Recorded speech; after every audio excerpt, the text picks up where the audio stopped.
لیکن اس کے شرمانے کی ادا دل کو بھا رہی تھی۔ پارس کو شاید اس بات کا پوری طرح احساس نہیں تھا کہ فرزانہ کی شرمیلی ادائیں اسے چپ کے لوٹ رہی ہیں۔ اب وہ دریا کے ایسے حصے سے گزر رہے تھے جہاں کتنی ہی کشتیاں آتی جاتی دکھائی دے رہی تھیں۔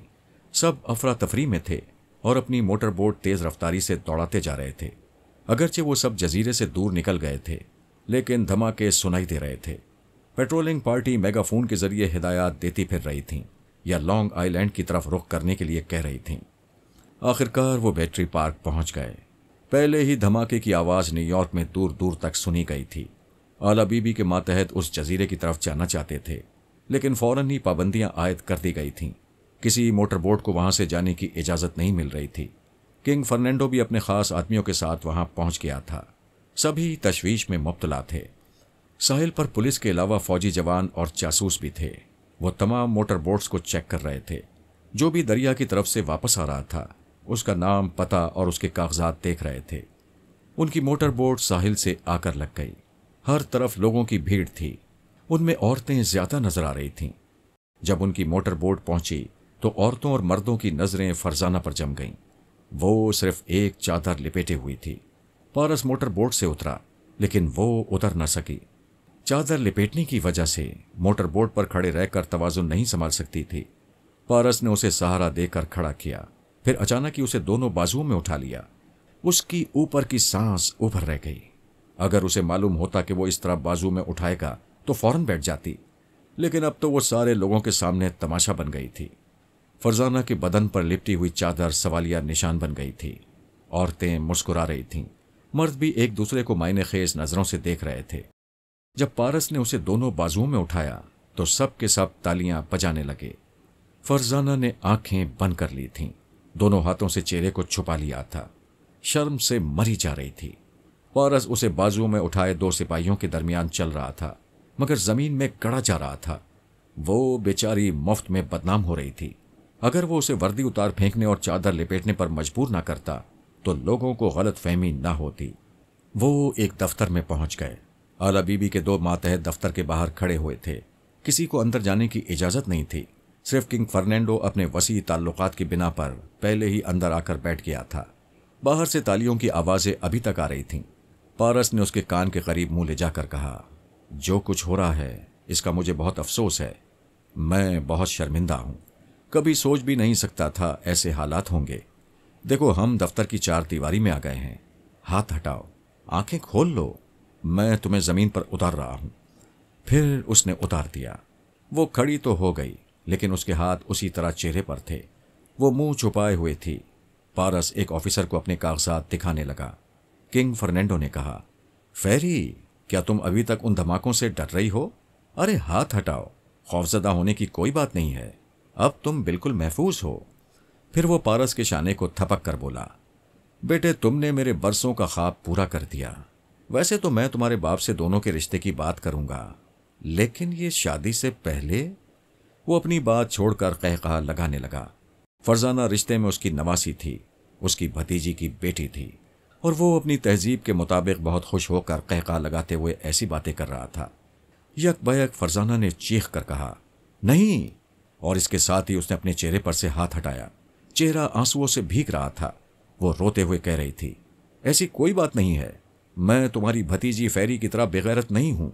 وہ میری ماما ہوئی تو کیا ہوا؟ اس نے بزرگوں کے اعتماد کو دھوکہ دیا۔ وہ جسم و جاں، وہ دل اور وہ ارمان جو ایک عورت صرف اپنے مرد کے لیے بچا کر رکھتی ہے، اسے کسی دوسرے کے حوالے کیا۔ میں ایسی بغیرت نہیں ہوں۔ میں کسی پائیدار رشتے کے بغیر کبھی کسی کو ہاتھ لگانے کی اجازت نہیں دے سکتی۔ یہ میری بدنصیبی ہے کہ میں یہ چادر لپیٹ کر گناہگار کہلانے لگی، جبکہ یہ چادر عورت کی عزت اور اس کا تن ڈھانپتی ہے۔ میں نے کچھ نہیں کیا ہے، پلیز مجھے بدنام نہ کرو۔ تم عورت کو میلی نظروں سے دیکھتے ہو، خدا کے لیے چادر کو تو میلی نظر سے نہ دیکھو۔ وہ بول رہی تھی اور رو رہی تھی۔ تمام آفیسر اسے حیرانی سے دیکھ رہے تھے۔ ان کی سمجھ میں نہیں آ رہا تھا کہ اس میں رونے کی کیا بات ہے۔ وہ لوگ فرزانہ کو ایسی نظروں سے دیکھ رہے تھے جیسے کسی احمق لڑکی کو دیکھ رہے ہوں۔ کنگ فرنینڈو کی نظریں جھک گئیں۔ اسے اپنی بھتیجی کی گمراہی یاد آ گئی تھی، اور پارس کی سمجھ میں نہیں آ رہا تھا کس طرح فرزانہ کو دلاسا دے، کس طرح اس کے آنسو پوچھے۔ وہ جزیرے سے ایک بہت بڑی بازی جیت کر آیا تھا اور ایک لڑکی کے آنسوؤں سے مات کھا رہا تھا۔ جب جزیرے میں پہلا دھماکہ ہوا، اسی وقت اعلیٰ بی بی نے ہاٹ لائن پر فرانس کے ایک اعلیٰ حاکم کو اطلاع دی کہ فراد کو رابطہ قائم کرنے کے لیے کہا جائے۔ اس حاکم کے ذریعے میرے فون نمبر پر پیغام بھیج دیا گیا، لیکن میں گھر میں موجود نہیں تھا۔ پارس اول کے ساتھ ہسپتال میں تھا، پھر اس کا علاج بھی ہو رہا تھا۔ اس کے اندر سے زہر ختم کر دینے کے سلسلے میں کئی ڈاکٹر سر جوڑ کر بیٹھ گئے تھے اور اس سلسلے میں بحث کر رہے تھے۔ جب مجھے اطلاع ملی تو کافی دیر ہو چکی تھی۔ میں نے اعلیٰ بی بی کو مخاطب کیا، ہیلو، خیریت تو ہے؟ ہاں، ابھی تک میں گھبرائی ہوئی تھی۔ پارس کا کچھ پتہ نہیں تھا۔ مجھے اطلاع ملی ہے کہ وہ بخیریت واپس آ گیا ہے۔ میں نے حیرانی سے پوچھا، کہاں سے واپس آ گیا ہے؟ اس نے مجھے مختصر طور پر بتایا کہ کس طرح پارس کنگ فرنینڈو کی بھتیجی فیری کے ساتھ جزیرہ ایلس گیا تھا۔ وہاں دھماکے ہونے لگے۔ اب ادھر ہنگامی حالات کا اعلان کر دیا گیا ہے۔ فوجی جوان ہیلی کاپٹروں میں جزیرے کے اطراف منڈلا رہے ہیں۔ جو کشتیاں ادھر سیر و تفریح کی غرض سے گئی تھیں انہیں فوراً واپس بھیجا جا رہا ہے۔ بہرحال اب مجھے اطمینان ہے۔ میرے ایک ماتحت نے اطلاع دی ہے کہ پارس فیری کے ساتھ بخیریت واپس آ گیا ہے۔ جزیرے میں دھماکے کیسے ہو رہے ہیں؟ میں حیران ہوں۔ ہمارے بیٹے نے وہاں قدم رکھا ہے اور یہ سب کچھ ہونے لگا ہے۔ تم اس سے رابطہ قائم کر کے معلوم کر سکتے ہو۔ میں خیال خانی کی پرواز کر کے اپنے بیٹے کے پاس جانا چاہتا تھا۔ اسی وقت مجھے پرائی سوچ کی لہر محسوس ہوئی۔ میں نے پوچھا، کون ہے؟ سپر ماسٹر کی آواز سنائی دی، فرہاد، بہت پچھتاؤ گے۔ میں تمہارے ایک ایک ٹیلی پیتھی جاننے والے کو اور تمہارے خاندان کے ایک ایک فرد کو چن چن کر قتل کر دوں گا۔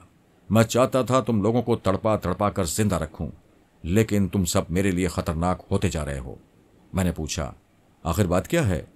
جان بوجھ کر انجان نہ بنو۔ تم نے جزیرہ ایلس میں تباہی مچا دی ہے، میری ٹرانسفارمر مشین اور نقشے کو تباہ کر دیا ہے۔ میں نے ایک دم سے خوش ہو کر پوچھا، کیا سچ کہہ رہے ہو؟ یوں ایکٹنگ نہ کرو، میں تمہارے فراڈ کو خوب سمجھتا ہوں۔ دیکھو سپر ماسٹر، یہ اتنا بڑا کارنامہ ہے کہ میں نے اسے انجام دیا ہوتا تو سینہ تان کر تم سے کہتا کہ ٹرانسفارمر مشین کسی کی باپ کی جاگیر نہیں ہے۔ یہ ہمارے درمیان طے ہو چکا ہے، جو بھی اسے حاصل کر لے، جو بھی اسے تباہ کر لے۔ لہٰذا اگر میں نے اسے تباہ کیا ہوتا تو تم سے ڈرنے یا کسی طرح دبنے کی کوئی بات نہیں تھی۔ تم طیش میں نہ آؤ، ذرا سہولت سے بتاؤ، آخر مجھے کیوں الزام دے رہے ہو؟ اس ٹرانسفارمر مشین کو اور ہمارے خفیہ اڈے کو صرف ٹیلی پیتھی جاننے والا ہی تباہ کر سکتا ہے۔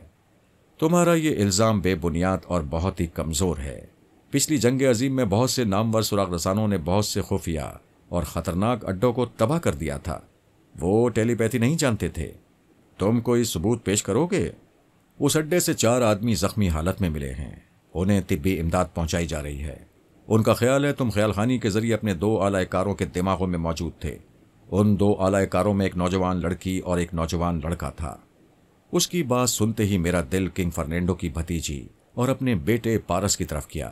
چونکہ یہ میرا چور خیال تھا، اس لیے میں نے فوراً اس پر قابو پایا تاکہ سپر ماسٹر کنگ فرنینڈو پر چڑھ نہ توڑے۔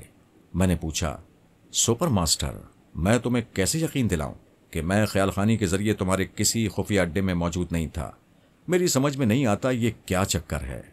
ذرا عقل سے سوچو، اگر مجھے اس خفیہ اڈے کے بارے میں معلوم ہوتا تو میں کسی بھی اعلی کار کو وہاں بھیجنے کی زحمت کیوں گوارا کرتا؟ تمہارے ہی کسی آدمی کو اپنا اعلی کار بنا لیتا۔ وہ 4 زخمی جو اس جزیرے سے لائے گئے ہیں، کیا وہ غلط بیان دے رہے ہیں جبکہ وہ پورے ہوش و حواس میں ہیں؟ میں نے کہا، میں تم سے کسی طرح کمتر نہیں ہوں، تم سے خوفزدہ بھی نہیں ہوں، تمہارے روب و دبدبے میں نہیں آ سکتا۔ اگر تم مجھ پر جھوٹا الزام دے کر کوئی انتقامی کارروائی کرنا چاہتے ہو تو میں اس کے لیے تیار ہوں، لیکن یہ بات خدا کو حاضر و ناظر جان کر کہتا ہوں، میں یا میرا کوئی خیال خانی کرنے والا ساتھی کبھی اس خفیہ اڈے میں نہیں گیا، اور نہ ہی ہم میں سے کسی نے اپنے اعلی کار کو وہاں بھیجا ہے اور وہاں خیال خانی کا مظاہرہ کیا ہے۔ چند لمحوں تک خاموشی رہی، پھر سپر ماسٹر نے کہا، میں جانتا ہوں تم کسی کے دباؤ میں نہیں آتے، نہ ہی کسی کی دھمکی سے خوفزدہ ہوتے ہو۔ اس ٹرانسفارمر مشین اور نقشے کی تباہی کا مشن تمہارے لیے بہت اہم تھا۔ اس اہم کامیابی کو تم کبھی چھپانے والے نہیں تھے، لیکن میں حیران ہوں، یہاں خیال خانی کا مظاہرہ کس نے کیا؟ میں کیا کہہ سکتا ہوں؟ تمہارے آدمیوں کو غلط فہمی ہو سکتی ہے، میرے پاس 3 خیال خانی کرنے والے ساتھی ہیں، تمہارے پاس 6 ساتھی ہیں، کیا ہم ان کے علاوہ بھی کسی نئے دشمن خیال خانی کرنے والے کے متعلق سوچ سکتے ہیں یا یقین کر سکتے ہیں؟ سپر ماسٹر نے کہا، ہرگز نہیں، وہ آخری ٹرانسفارمر مشین تھی جو تباہ ہو چکی ہے۔ اتنی بڑی دنیا میں صرف 2 خیال خانی کرنے والی ٹیمیں ہیں، ایک تمہاری اور ایک میری، تیسرا کوئی ہو نہیں سکتا۔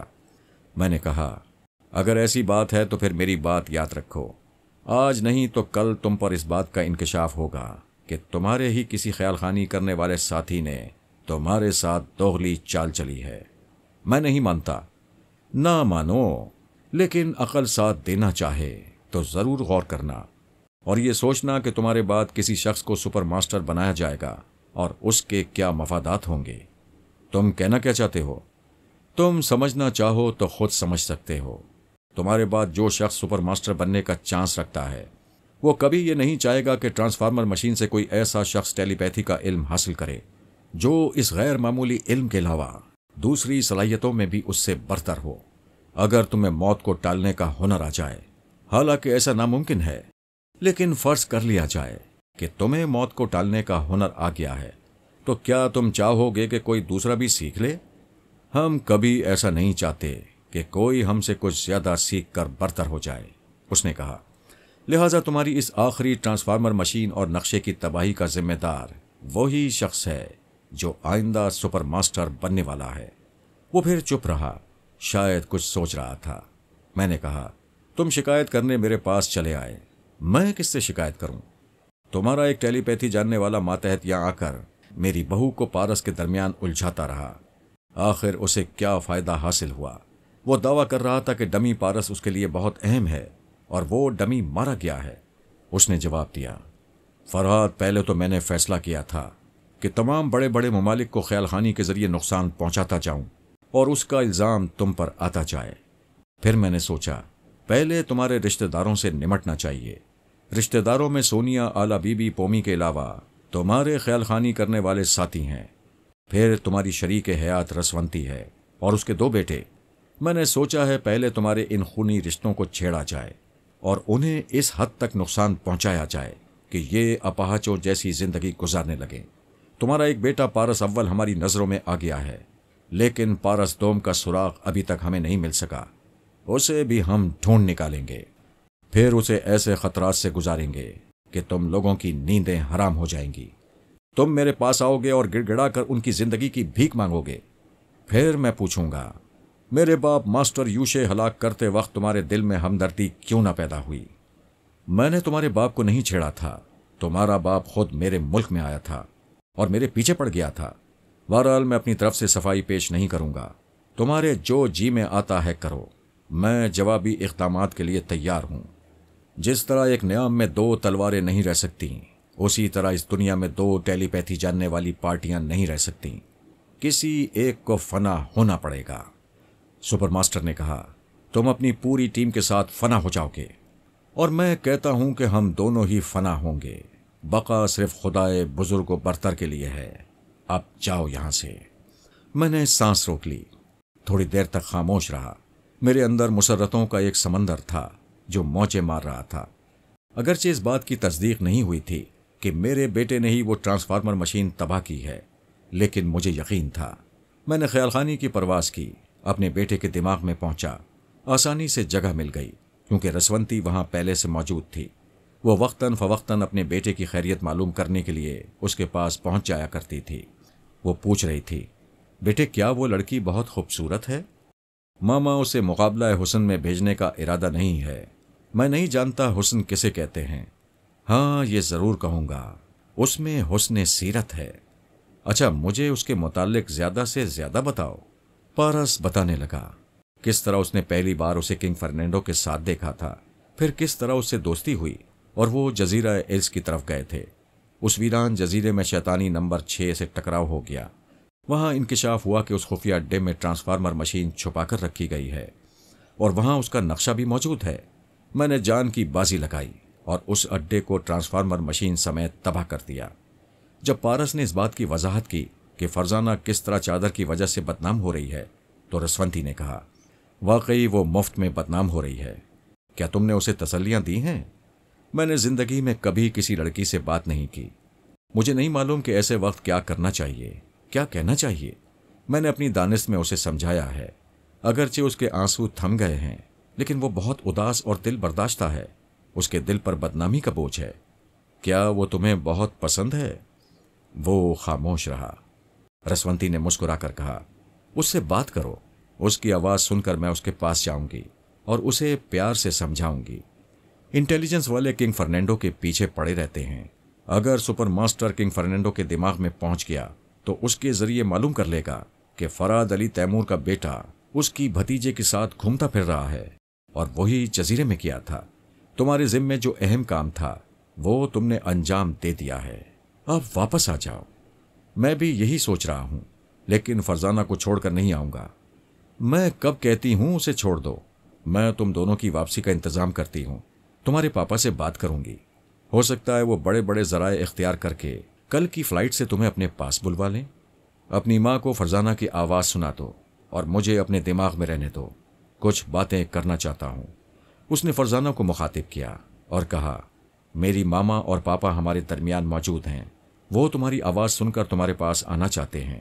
وہ فوراً ہی اٹھ کر کھڑی ہو گئی. پھر سر جھکا کر ہاتھ اٹھاتے ہوئے مشرقی انداز میں آداب کہا.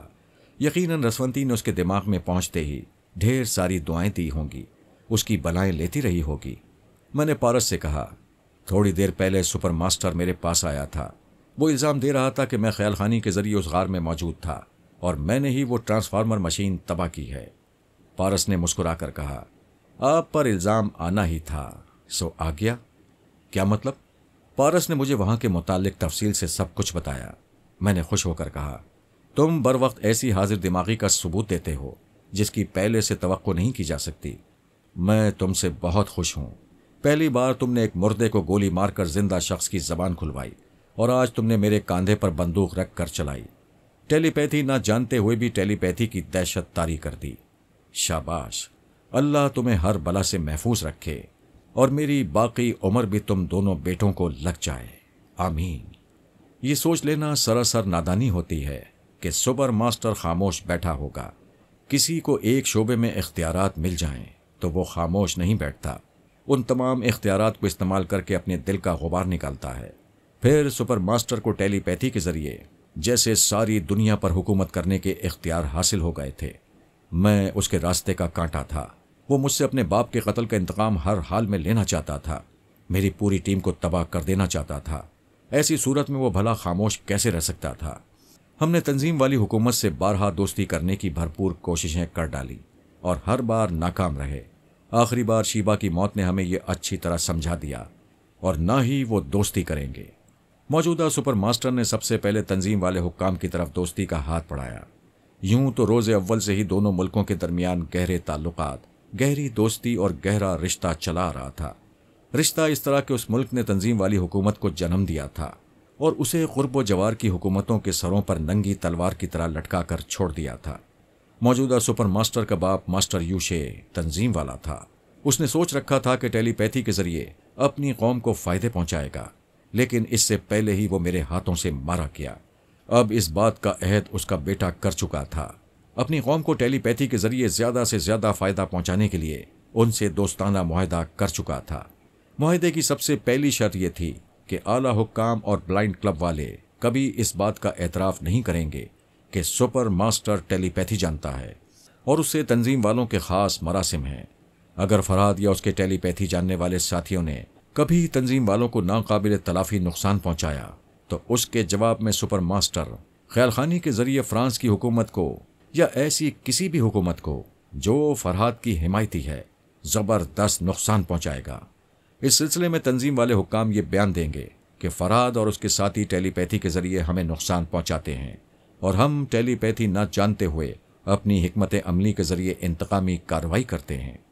معاہدے کی روح سے اگر تنظیم والے ایجنٹ فراد علی تیمور یا بابا صاحب کے ادارے سے متعلق کوئی اہم معلومات فراہم کریں تو سپر ماسٹر اس کے بدلے تنظیم والی حکومت کے لیے کسی دشمن ملک کا راز معلوم کرے گا. اگر وہ فراد علی تیمور کی کسی ساتھی عورت کو یا اس کے بیٹوں میں سے کسی کو اغوا کریں گے تو سپر ماسٹر اس کے بدلے تنظیم والوں کی اہم شخصیتوں کو دشمن ملکوں کی قید سے رہائی دلائے گا۔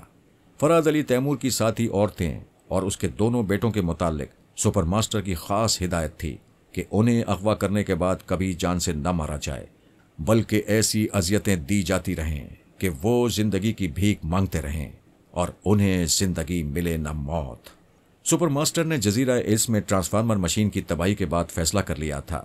اب وہ اپنے کسی ماتحت ٹیلی پیتھی جاننے والے کو ایسی کوئی ذمہ داری نہیں دے گا جسے سنبھالتے وقت کسی نہ کسی موقع پر فرحاد یا اس کے ساتھیوں سے ٹکرانے کا امکان ہو۔ اگرچہ اس بات کا ثبوت نہیں مل رہا تھا کہ وہ آخری ٹرانسفارمر مشین بھی فرحاد نے تباہ کی ہے، تاہم اس ٹرانسفارمر مشین کے ساتھ ایک ٹیلی پیتھی جاننے والے شیطان کی موت نے اسے چوکنا کر دیا تھا۔ باقی 5 ٹیلی پیتھی جاننے والے شیطانوں کو وہ بے موت مرنے کے لیے کہیں سوچے سمجھے بغیر آگے نہیں بڑھا سکتا تھا۔ پیرس میں جو ٹیلی پیتھی جاننے والا پارس اول اور جوجو کے پیچھے پڑ گیا تھا، سپر ماسٹر نے اسے بھی واپس بلا لیا تھا۔ اب اس کی حکمت عملی یہی تھی کہ تنظیم والے ایجنٹوں اور جاسوسوں کے ذریعے میری ساتھی عورتوں اور میرے دونوں بیٹوں کو پریشان کیا جائے۔ اس نے حکومت برطانیہ سے درخواست کی کہ فراد علی تیمور اس کے تمام ساتھیوں کو برطانیہ کی زمین پر قدم رکھنے کی اجازت نہ دی جائے۔ برطانوی حکومت نے جواب دیا، فرحاد سے نہ ہماری دوستی ہے نہ دشمنی، ہم خامخواہ اس سے چھیڑ چھاڑ کرنا نہیں چاہتے۔ سپر ماسٹر نے کہا، میری معلومات بہت وسیع ہیں، میرے جاسوس بہت دور تک پھیلے ہوئے ہیں۔ ان کی اطلاع کے مطابق فراد علی تیمور تمہارے ملک کے کسی اہم شعبے کو زبردست نقصان پہنچانے والا ہے۔ اس نقصان سے صرف میں ہی بچا سکتا ہوں۔ ہم کیسے یقین کر لیں کہ فراد خامخواہ ہمیں نقصان پہنچانے والا ہے؟ جب وہ نقصان پہنچائے گا تب تمہیں یقین آئے گا۔ پھر میں پوچھوں گا، کیا مجھ سے دوستی کرتے ہو؟ اگر دوستی کرو گے تو میں تمہاری طرف سے انتقامی کارروائی شروع کروں گا، اور اس یقین کے ساتھ کہ وہ آئندہ تمہیں کبھی نقصان نہیں پہنچا سکے گا۔ حکومت برطانیہ خامخواہ مجھ سے دشمنی مول لینے کو تیار نہیں تھی، لیکن سپر ماسٹر نے مجبور کر دیا۔ اس کا ایک مسافر بردار طیارہ لندن سے بینکاک جا رہا تھا۔ اچانک اس کے پائلٹ نے کنٹرول ٹاور کو اطلاع دی کہ فراد علی تیمور اس کے دماغ میں گھس آیا ہے۔ وہ دھمکی دے رہا ہے، اگر حکومت برطانیہ نے اس کا مطالبہ پورا نہ کیا تو اس جہاز کو تباہ کر دیا جائے گا۔ یہ خبر پارلیمنٹ کے ذمہ دار افراد تک پہنچائی گئی۔ انہوں نے پوچھا، فرحاد کا مطالبہ کیا ہے؟ طیارے کے پائلٹ نے کہا، فرحاد کہتا ہے تنظیم والے حکام نے اس کی محبوبہ شیبہ کو حرام موت مرنے پر مجبور کر دیا۔ اب وہ انتقام لینا چاہتا ہے اور حکومت برطانیہ سے مطالبہ کرتا ہے کہ وہ اپنے ملک سے تمام تنظیم والوں کو نکال دے۔ جواب ملا، یہ ناممکن ہے۔ تنظیم والے یہاں کے کاروبار میں چھائے ہوئے ہیں، انہیں نکالا جائے گا تو یہاں کی معیشت تباہ ہو جائے گی، بہت ہنگامہ ہوگا، خانہ جنگی شروع ہو جائے گی۔ فرحاد کو ذرا عقل سے کام لینا چاہیے۔ ایک طیارے کے پائلٹ کے ذریعے اپنا مطالبہ منوانے کا یہ کوئی دانش مندانہ طریقہ نہیں ہے۔ ہم فراد علی تیمور سے درخواست کرتے ہیں کہ وہ ہمارے پاس خیال خانی کے ذریعے آئے اور اس سلسلے میں کوئی مناسب سمجھوتا کرے۔ پائلٹ نے کہا، فراد علی تیمور کہتا ہے یہ طیارہ 6 گھنٹے میں بینکاک پہنچے گا، اسے اترنے نہیں دیا جائے گا۔ اگر 5 گھنٹے کے اندر مطالبہ پورا نہ کیا گیا تو 5واں گھنٹہ ختم ہوتے ہی جہاز تباہ کر دیا جائے گا۔ برطانوی پارلیمنٹ کے ممبران بوکھلا گئے تھے۔ وہ ہاٹ لائن پر فرانسیسی حکام سے رابطہ قائم کر رہے تھے اور کہہ رہے تھے وہ فراد علی تیمور کو اس بے جا مطالبے سے باز رکھیں۔ جب مجھے یہ اطلاع ملی تو میں نے حیرانی سے کہا، میں نے کوئی مطالبہ نہیں کیا ہے، میں یہاں پیرس میں فرانسیسی حکام کی پناہ میں ہوں، میں ایسا مطالبہ بھلا کیوں کروں گا جبکہ میں براہ راست انگلینڈ میں کاروبار کرنے والے تمام تنظیم والوں کے دماغ میں پہنچ سکتا ہوں، انہیں وہاں سے بھاگنے پر مجبور بھی کر سکتا ہوں۔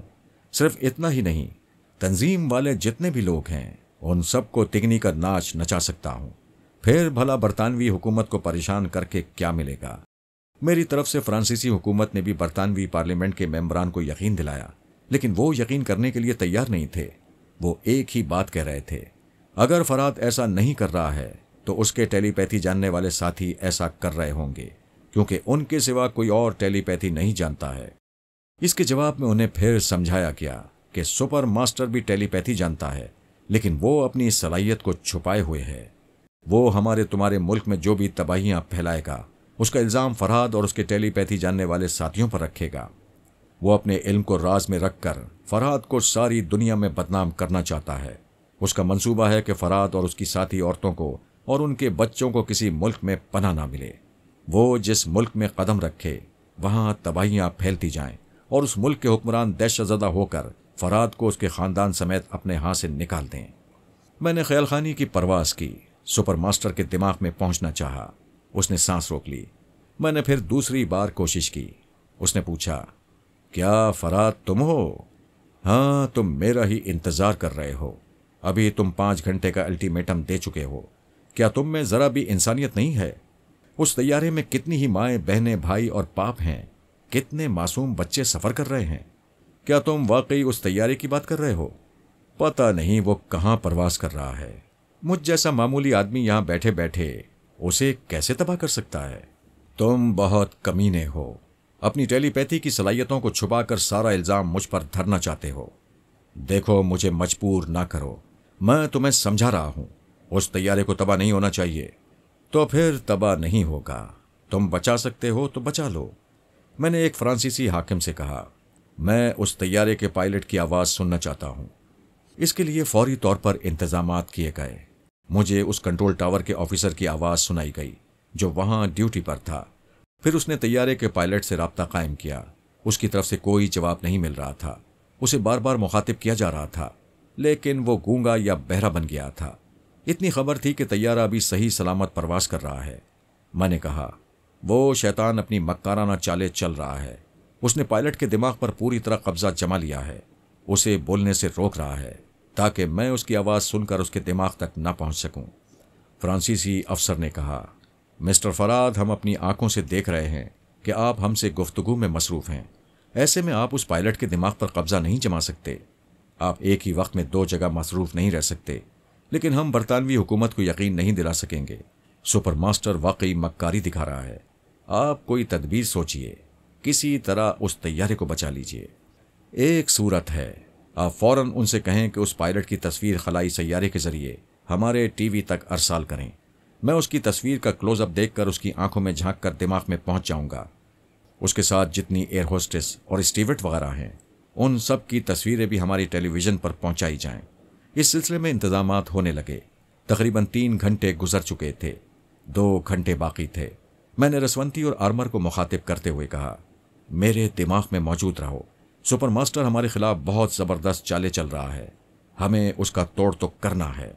آدھے گھنٹے کے اندر ہی ہم ٹی وی اسکرین کے سامنے بیٹھے ہوئے تھے اور باری باری پائلٹ، کو پائلٹ، 3 ایئر ہوسٹسز اور 2 اسٹیورٹس کی تصویریں دیکھتے جا رہے تھے۔ یہ تصویریں VCR کے ذریعے ریکارڈ بھی کی جا رہی تھیں۔ سب سے پہلے میں نے پائلٹ کی آنکھوں میں جھانک کر دیکھا، پھر اس کے دماغ میں پہنچ گیا۔ مجھے محسوس ہوا جیسے اس کا دماغ پتھر کا ہو گیا ہے۔ وہ ونڈ اسکرین کے پار نظریں جمائے ہوئے تھا۔ میں نے کہا، کسی قریبی ملک کا نام بتاؤ جہاں سے یہ طیارہ گزرنے والا ہے۔ وہ بالکل خاموش رہا۔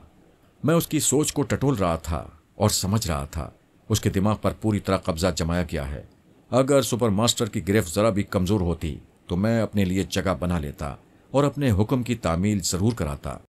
میں نے دماغی طور پر واپس آ کر رسونتی سے پوچھا، کیا تم میرے ساتھ تھیں؟ ہاں، میں اس کے دماغ میں پہنچ گئی تھی۔ تم وقتاً فوقتاً اس کے دماغ میں جاتی رہو۔ مسٹر آرمر، تم میرے دماغ میں رہو۔ اب میں کو پائلٹ کے دماغ میں جا رہا ہوں۔ اس کے دماغ میں پہنچنے پر بھی یہی معلوم ہوا کہ کسی نے قبضہ جمایا ہوا ہے۔ سپر ماسٹر بیک وقت 2 آدمیوں کے دماغوں پر قبضہ نہیں جما سکتا تھا۔ اس کا ٹیلی پیتھی جاننے والا کوئی ماتحت ایسا کر رہا تھا۔ میں نے آرمر سے کہا، تم اس کے دماغ میں برابر موجود رہو۔ جیسے ہی کوئی کمزوری محسوس کرو، اسے فوراً دماغی جھٹکا پہنچاؤ۔ اس طرح دوسرے ٹیلی پیتھی جاننے والے کی گرفت ذرا کمزور ہو جائے گی۔ میں نے ایک اسٹیورٹ کی تصویر دیکھی، اس کی آنکھوں میں جھانکا، پھر دماغ میں پہنچ گیا۔ وہ پریشان تھا۔ اپنے ایک اسٹیورٹ ساتھی اور 3 ایئر ہوسٹسز کے درمیان کھڑا ہوا سرگوشی میں کہہ رہا تھا، پتہ نہیں کیا ہو گیا ہے۔ پائلٹ اور کو پائلٹ دونوں نے کیبن کا دروازہ بند کر لیا ہے۔ ہم پائلٹ کیبن میں نہیں جا سکتے۔ یہاں ٹیلی فون سے رابطہ قائم کر رہے ہیں، مگر ادھر سے وہ جواب نہیں دے رہے ہیں۔ سمجھ میں نہیں آتا کیا گڑبڑ ہے، آخر وہ ایسا کیوں کر رہے ہیں۔ میں نے اسٹیورٹ کے دماغ پر قبضہ جمایا، پھر اس کے ذریعے پوچھا، یہاں کوئی ڈرل مشین ہے؟ میں پائلٹ کیبن کے دروازے میں سوراخ کرنا چاہتا ہوں۔ ایک ایئر ہوسٹس نے کہا، مسافر اس طرح دروازے پر سوراخ کرتا ہوا دیکھیں گے تو پریشان ہو جائیں گے، اس کی وجوہات دریافت کریں گے۔ ابھی مسافروں کے لیے پریشان ہونے کی بات نہیں ہے، انہی مسافروں کو بچانے کی کوشش کی جا رہی ہے۔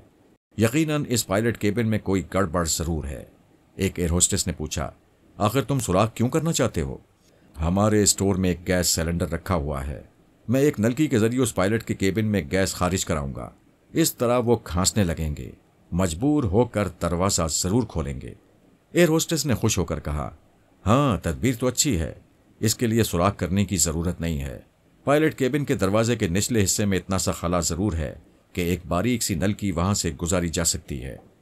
میں نے ان لوگوں کے ساتھ مل کر فوراً ہی نلکی اور گیس سلنڈر لیا، نلکی کو اس گیس سلنڈر سے منسلک کیا، پھر تیزی سے چلتا ہوا اس پائلٹ کیبن کے دروازے کے پاس آیا، وہاں گھٹنے ٹیک کر بیٹھ گیا، نلکی کو اس دروازے کے نچلے حصے سے گزار کر سلنڈر کی چابی گھما دی، اسٹیورٹ کے دماغ کو صرف ایک لمحے کے لیے آزاد چھوڑا اور آرمر کو مخاطب کیا، میرے دماغ میں آؤ۔ پھر میں نے اسٹیورٹ کے دماغ پر قبضہ جما لیا۔ آرمر نے آ کر پوچھا، کیا بات ہے؟ میں نے کہا، کیبن کے اندر گیس چھوڑی جا رہی ہے، رسوندی سے جا کر کہو ہوشیار رہے، گیس کے اثر سے ان کا دماغ کمزور ہوگا اور وہ پریشان ہوں گے، ان کے دماغ پر قبضہ جمانے والے بھی پوری طرح انہیں گرفت میں نہیں رکھ سکیں گے، ایسی صورت میں انہیں مار ڈالنے کی کوشش کریں گے۔ ایسے ہی وقت تمہیں اپنی خیال خانی کی پوری قوت سے ان دونوں کے دماغوں پر قبضہ جمانا ہے اور ان شیطانوں کے ارادوں کو ناکام بنانا ہے۔ میں بھی ایسے وقت پہنچ جاؤں گا، اب جاؤ پلیز، اور رسونتی کو یہ باتیں سمجھا دو۔